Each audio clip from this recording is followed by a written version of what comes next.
Dear students of 11th class, Assalamu alaikum. Last we discussed political philosophy of Indian Constitution. Now today we are discussing significance of the preamble to the Indian Constitution.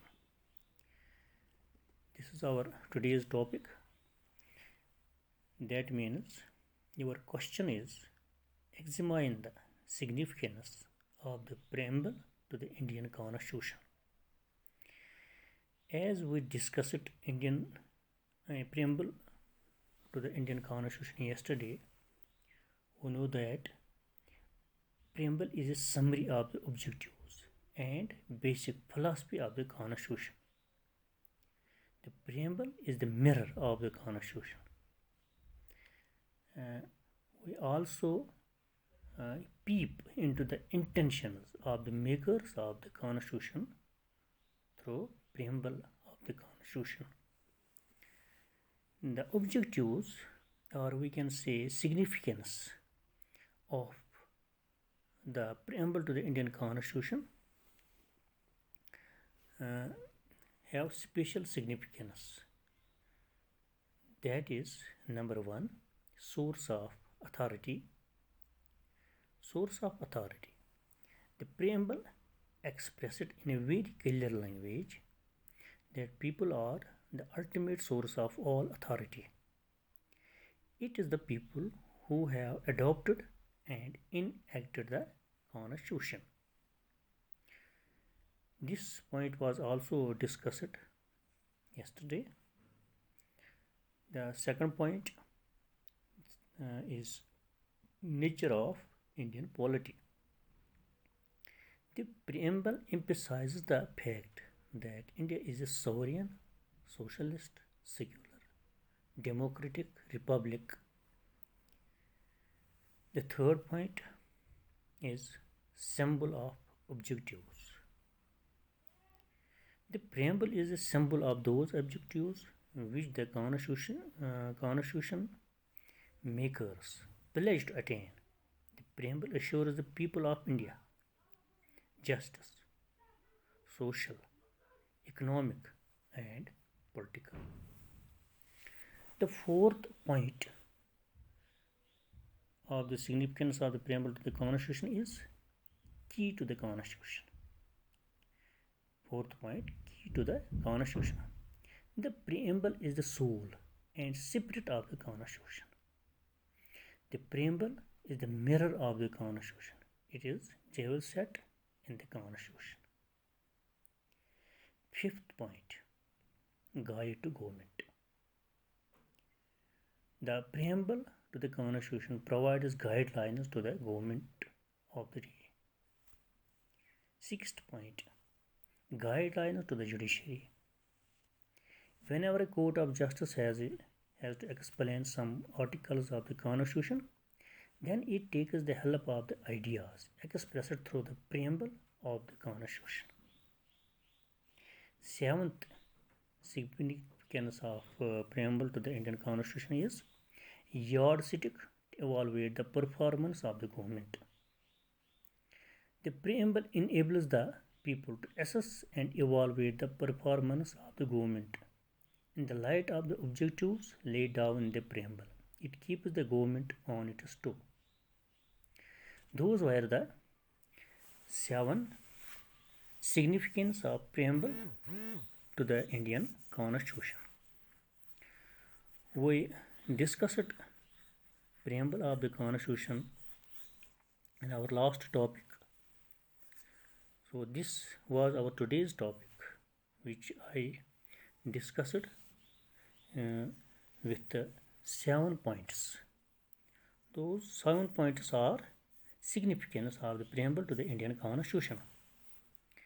And I hope that you have understood the significance of the preamble to the Indian Constitution in a very simple way by those 7 points. So, thank you. Now we are discussing our next topic, that is India is a sovereign, socialist, secular, democratic republic. So we are going to discuss it uh, mm, in in in 5 points. That is, India is a sovereign state. Number 2, India is a socialist state. Number 3, India is a secular state. Number 4, India is a democratic state.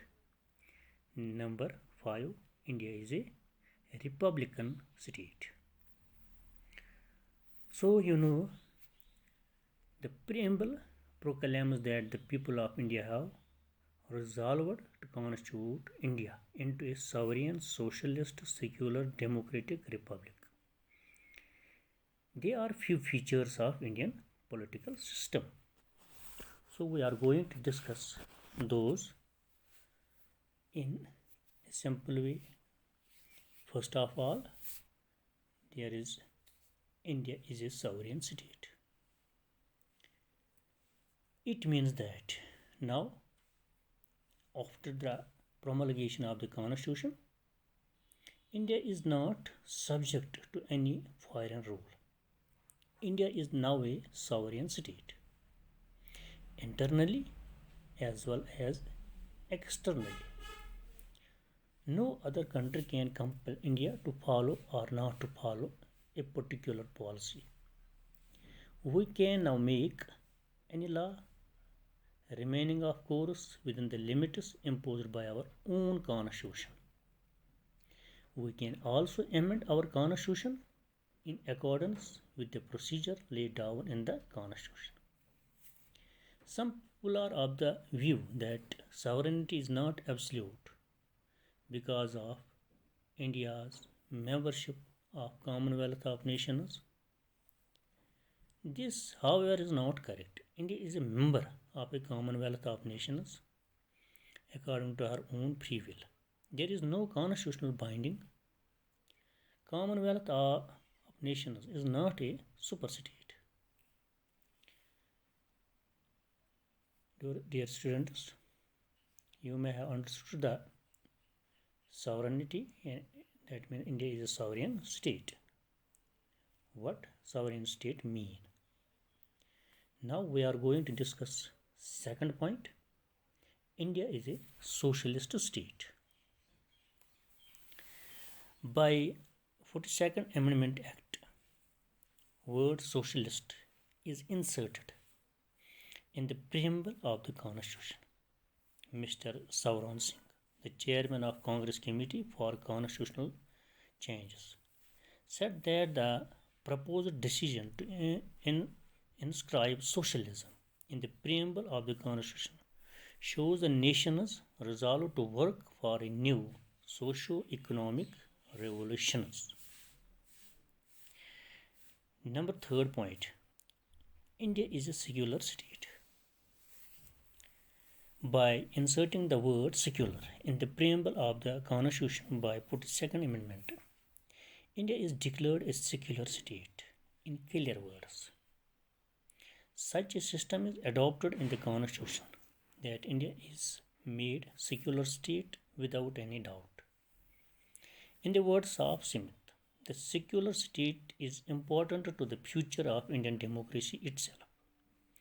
It stands or falls as basis and inseparable component of modern liberal democracy. By secularism, Mr. Sauron Singh explained, we do not mean that we are against any religion. On the contrary, it symbolizes our respect for all the religions and desire to treat them at par. So, India is a secular state. Number fourth point is India is a democratic state. The Indian polity is based on the democratic principles. The people elect their representatives who use the sovereign authority on behalf of the people. The government is of the people and for the people. The representatives are elected periodically by the people. So, India is a democratic state. The fifth point is India is a republic state, which we know India is called a republic because of the applicable definition of a republic, a form of government in which representatives are entitled to act on behalf of the people whom they represent, which means the state in which supreme powers rest in the hands of the people. All decisions are made by the representatives elected by the public, and a set of rules called constitution is followed. The word republic means that the head of the state shall be an elected one for a fixed tenure. In the Indian constitution, there is no room for an hereditary monarch like the one in England. So this is in India as a republic. It's called India is a republic state. Those were 5 points regarding India is a sovereign, socialist, secular, democratic republic, which we explained in a very simple language and in a simple way, and hope you may have understood those points. Thanks.